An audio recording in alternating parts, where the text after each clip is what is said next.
السلام علیکم ورحمۃ اللہ وبرکاتہ۔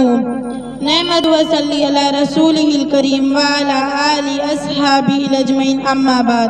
معزز صدر صاحبہ اور میری عزیز ساتھیوں، آج میری تقریر کا عنوان ہے اللہ کے ساتھ حسن و ظن کے تعلق۔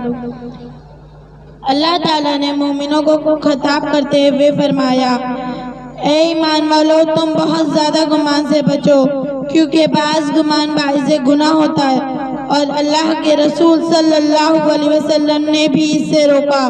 تم بہت زیادہ گمان سے بچو، کیونکہ وہ سب سے بڑی جھوٹ بات ہے۔ بڑا گمان باعث گناہ اور اچھا گمان اجر و ثواب ہے، اور جب حسن و ظن کے تعلق سے اللہ رب العزت سے ہو جاتا تو اس کی اہمیت بڑھ جاتی۔ اللہ کے رسول صلی اللہ علیہ وسلم اپنی مرض الموت کے حالت میں صحابہ کو وصیت فرماتے، تم میں سے ہر کسی کو موت اسی حالت میں آئے تو وہ اللہ پر اچھا گمان رکھتا ہو۔ دوسری حدیث میں فرمایا، موت کے وقت جس کا استطاعت ہو اللہ کے معجزات پر اپنا گمان بہت زیادہ رکھنا چاہیے۔ اللہ کے رسول صلی اللہ علیہ وسلم نے فرمایا، بے شک اللہ کے ساتھ جو اچھا گمان رکھتا ہے وہ اچھے بندوں میں سے ہوتا ہے۔